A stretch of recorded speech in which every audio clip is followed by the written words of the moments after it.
అంటే కింద బిల్డింగ్లోకి ఏదైనా చెమ్మలు రావాలన్నా, ఎడ్జెస్కి చెమ్మలు రావాలన్నా ఈ బాల్కనీలోనే ఎక్కువగా ప్రాబ్లం ఉంటుంది. రెండోది రెయిన్ఫాల్ జోన్స్ ఉంటాయి. ఈ బాల్కనీకి వచ్చేసరికి ఏమవుతుందంటే రెయిన్ఫాల్ కూడా యాడ్ అవుతుంది. సో ఎప్పుడైతే మీకు ఆ టైల్స్ తీసుకున్న మాయిశ్చర్ ఆ కింద ఉన్న బెడ్లోకి వెళ్తుంది. బెడ్ మామూలుగా 1 ఇంచ్ 1/2 ఇంచ్ ఉంటే పెద్ద ఈజీగా మీకు ఈ మనం టెంపరేచర్ ఉన్నప్పుడు డ్రై అయిపోతుంది. డ్రై అవునప్పుడు ఏం చేస్తుంది, ఆ మాయిశ్చర్ కాస్త అటు ఇటు 4 వైపులు స్ప్రెడ్ అవుతుంది. పర్మనెంట్ విధానం ఏంటంటే అసలు ఆ బెడ్ థిక్నెస్ ఎంత ఉంది, మనకి ఆ టైల్కి ఉన్న పోరస్ ఎంత, సో దాన్ని మనం అనలైజ్ చేసుకోవాలి. అలాగే దాని చుట్టూ ఎండ్ వాల్ సిస్టమ్ అనేది ఒకటి ఏర్పాటు చేసుకోవాలి.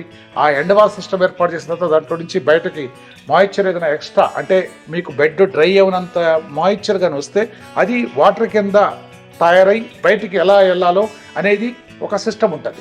సో ఇవన్నీ చేస్తే తప్ప ఈ ప్రాబ్లం అనేది ఆగదు. మీరు మమ్మల్ని సంప్రదిస్తే దాన్ని అనలైజ్ చేసుకుని ప్రాబ్లం ఎలా పర్మనెంట్గా ఆపాలో ఆ సిస్టమ్ అంతా మన దగ్గర ఉంది.